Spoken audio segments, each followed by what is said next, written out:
Preview.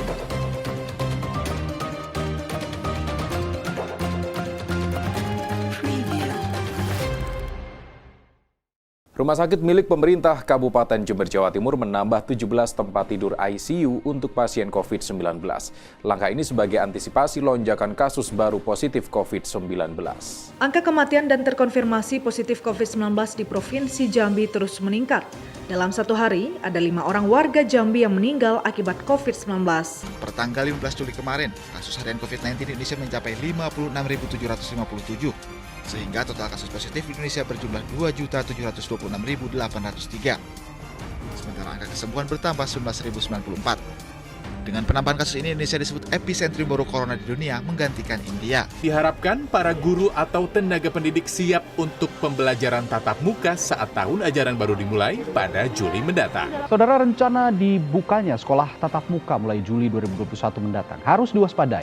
Hal ini karena selama uji coba pembelajaran langsung yang kini tengah berlangsung di beberapa wilayah, menimbulkan klaster baru COVID-19 yang menginfeksi siswa dan juga tenaga pendidik. Pemirsa, Menteri Pendidikan, Kebudayaan, Riset, dan Teknologi Republik Indonesia memastikan akan membuka pembelajaran tatap muka pada bulan Juli mendatang. Hari ini yang jadi perbincangan terutama oleh netizen di media sosial adalah mudik memang dilarang tapi wisata dibuka. Katanya itu ada inkonsistensi di sana. Mudik dilarang tapi wisata dibuka. Jadi maksudnya gimana, Mas Heri? Namun, di tengah larangan mudik, tempat wisata di berbagai daerah masih diizinkan untuk beroperasi.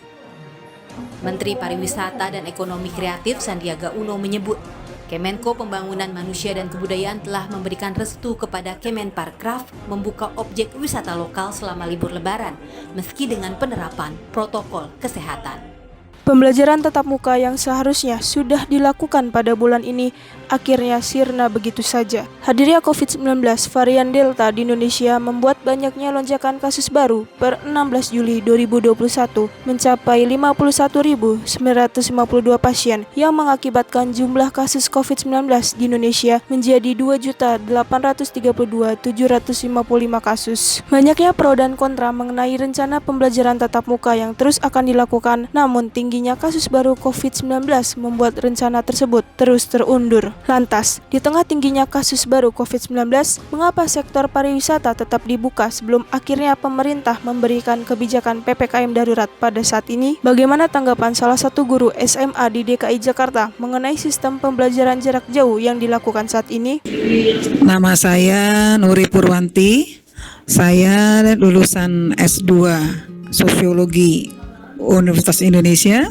Saya mengajar di SMA Negeri 106 Jakarta sejak tahun 1990 sampai hari ini. Saat ini kita mengikuti juknis dari Dinas Pendidikan DKI maupun dari Gubernur. Tentunya payung hukumnya jelas. Sekolah tidak membuka tatap muka karena Jakarta dianggap masih tinggi untuk penderita COVID-19 ini. Nah, dikaitkan dengan kualitas, kalau kita bilangnya PBM ya, proses belajar mengajar dengan sistem PJJ ini, tentunya ada berdampak. Kalau kita bilang dampak pasti ada positif, ada negatifnya.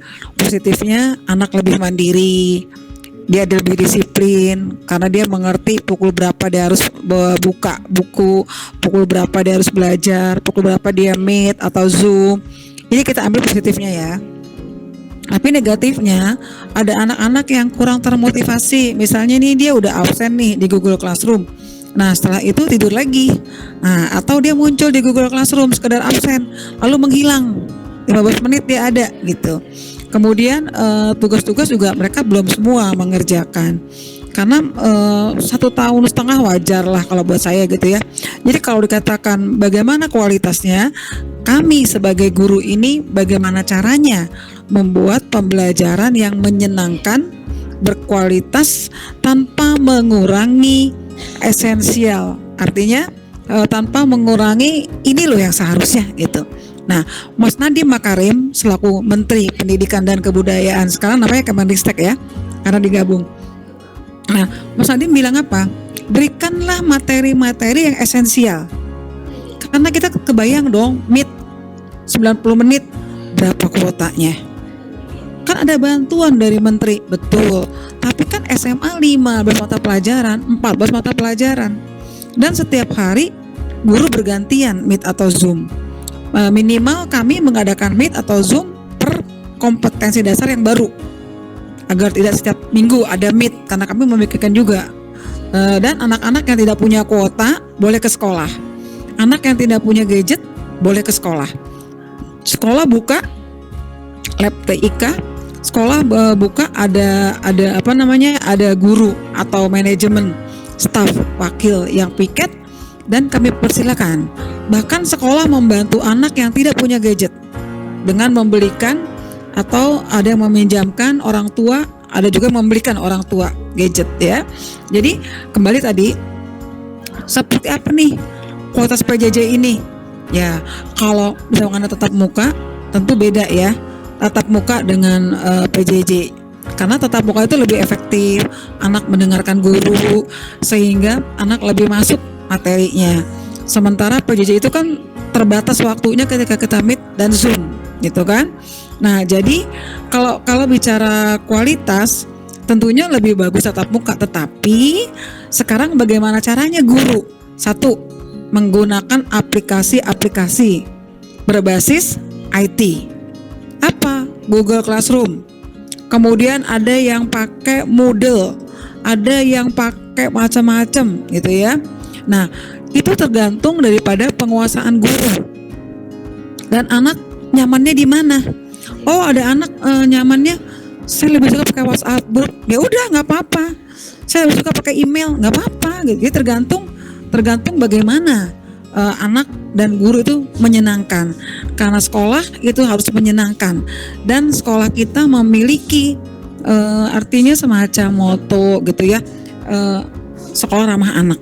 Jadi bagaimana anak-anak tetap betah di sekolah ketika tatap muka, dan ketika PJJ ini mendapatkan layanan yang prima tanpa mengurangi tadi esensial materi-materi.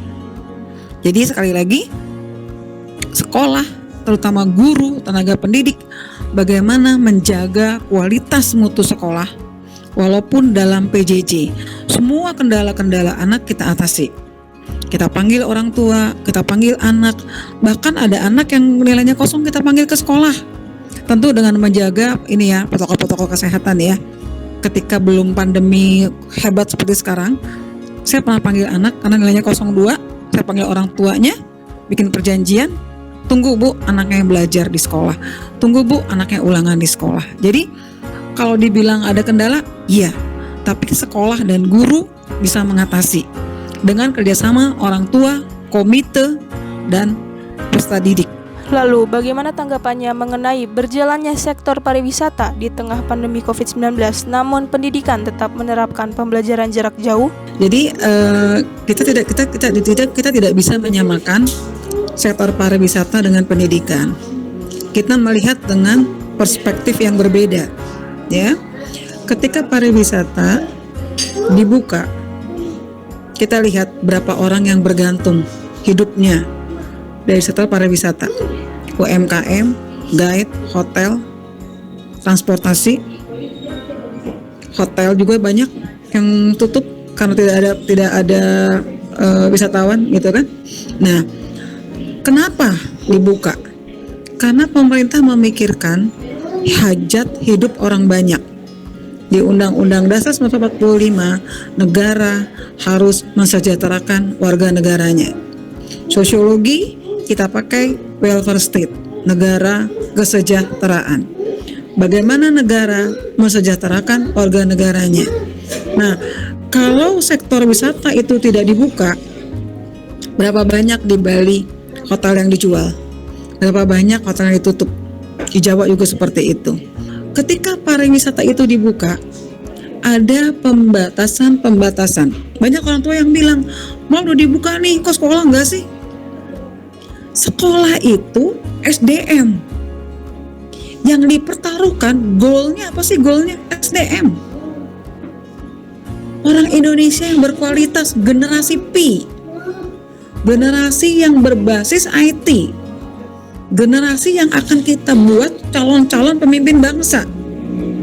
Anak-anak muda, Kebayang tidak kalau mereka semua terpapar oleh COVID-19 ini?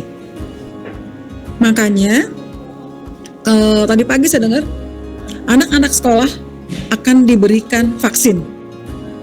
Jadi persiapan, kami sudah nih gurunya nih. Kan yang pertama itu tenaga medis, angkatan-angkatan, kemudian ASN yang berhubungan dengan publik umum, kemudian guru. Nah, guru dulu nih divaksin. Saya udah 2 kali vaksin ya. Nah, sudah divaksin, kemudian anaknya. Kalaupun kita terkena COVID, mudah-mudahan tidak ya, doa itu selalu ya, itu tidak terlalu berat. Nah, sekolah kenapa tidak dibuka?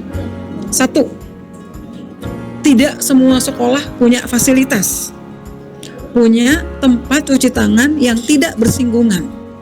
Sebetulnya yang bagus itu adalah wastafel yang tidak pakai keran. Karena kalau keran, dia masih pegang bekas orang kan, keran kan. Tapi kalau injak kaki, pakai pedal, orang nggak pegang. Kedua, harus menyiapkan hand sanitizer yang banyak. Itu. Ketiga, apakah anak-anak kita dan SDM kita sudah kuat imun tubuhnya? Karena COVID ini tergantung imun. Kalau imun kita kuat, insya Allah kita terlindungi.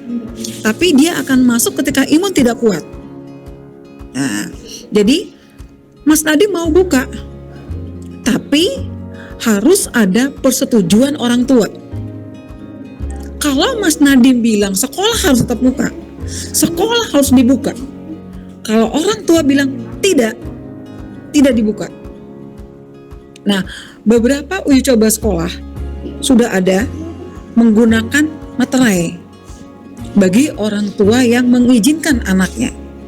Pertanyaannya, apakah anak-anak SMA, kita bicara anak SMA ya, karena kita di SMA, apakah anak-anak SMA kita yang cantik-cantik dan ganteng-ganteng ini kalau pulang sekolah dijamin langsung pulang? Tidak ke mall, tidak nongkrong di kafe, tidak nongkrong di toko-toko, di warung-warung seblak dan sebagainya? Siapa yang menjamin? Sementara pemerintah mengisyaratkan menjaga jarak, tidak berkumpul, mengurangi kerumunan. Rawan sekolah itu, zona orange, apalagi zona merah ya. Zona hijau saja, beberapa sekolah di Jawa, coba dibuka, gurunya kena, anaknya kena, tutup lagi sekolah. Kenapa? Karena sekolah itu adalah tempat anak-anak, apalagi anak-anak SD, maaf ya, anak kecil-kecil, lari-larian, main, lupa dia pakai masker. Sementara varian Delta yang sekarang wajib double masker, kecuali masker bedah ya, boleh 1, yang N95 ya kalau nggak salah ya, itu boleh 1. Jadi kalau dibandingkan pariwisata, kok boleh dibuka pariwisata? Pariwisata itu menghidupi hajat hidup orang banyak. Pedagang cenderamata, guide-nya, hotelnya, restorannya, transportasinya. Anak sekolah, kita melindungi SDM bangsa Indonesia sebagai calon generasi masa depan bangsa.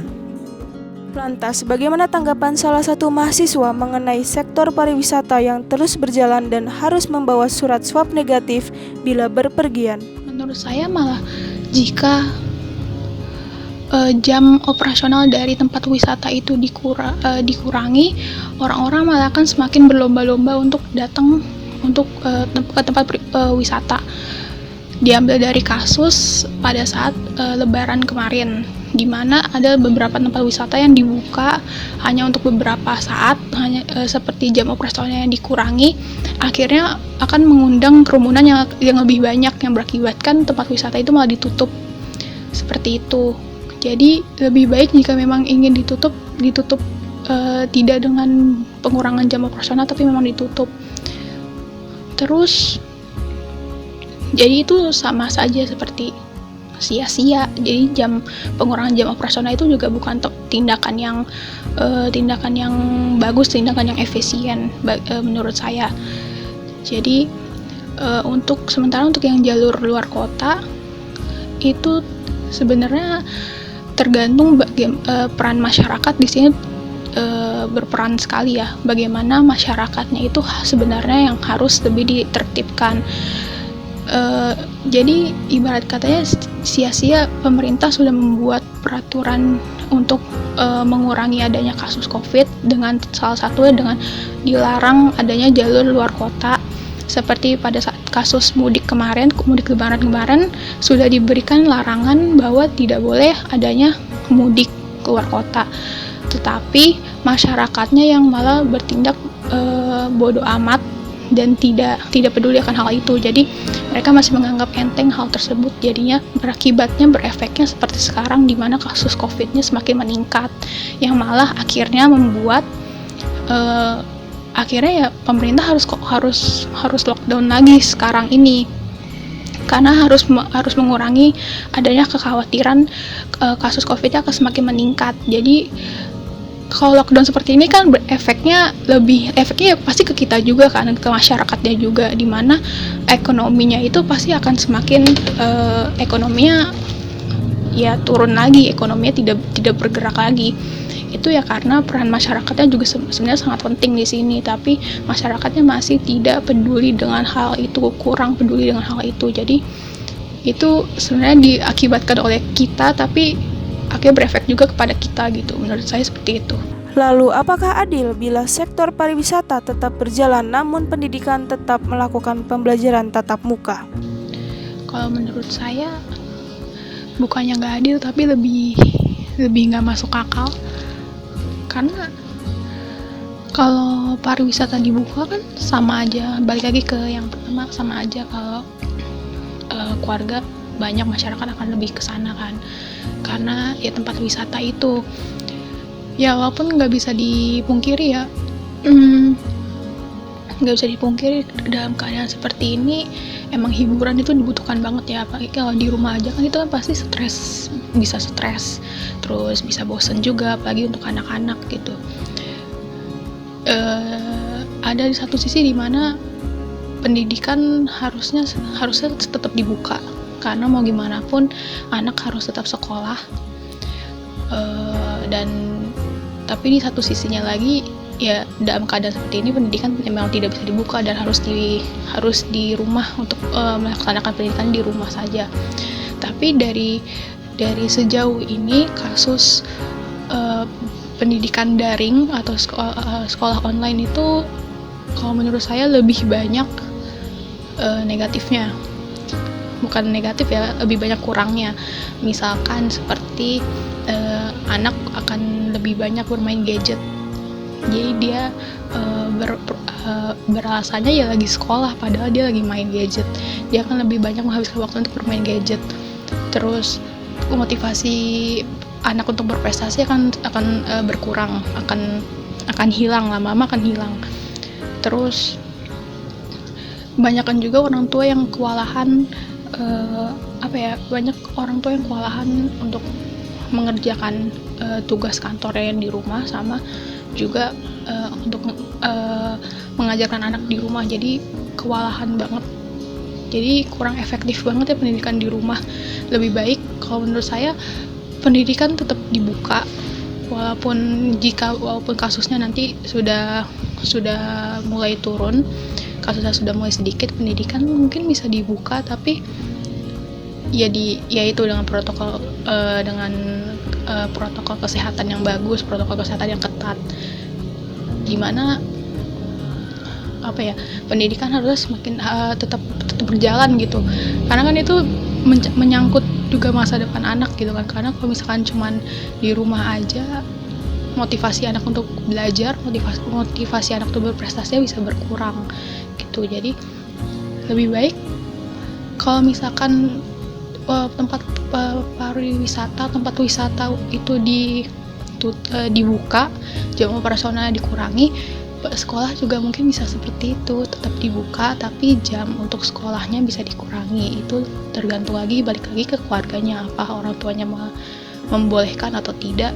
Tapi lebih baik dibuka saja daripada di rumah saja akhirnya malah menambah menambah beban itu, untuk menambah beban orang tua. karena kewalahan, dan juga anak bisa motivasi untuk sekolahnya, motivasi untuk belajar dia akan berkurang. Seperti itu kurang lebih ya. Tak dapat dipungkiri bahwa kita semua saat ini sedang menunggu momen untuk bisa berkumpul dan beraktivitas seperti biasanya. Semoga dengan terwujudnya program vaksinasi ke seluruh lapisan masyarakat Indonesia, kita dapat melawan pandemi COVID-19.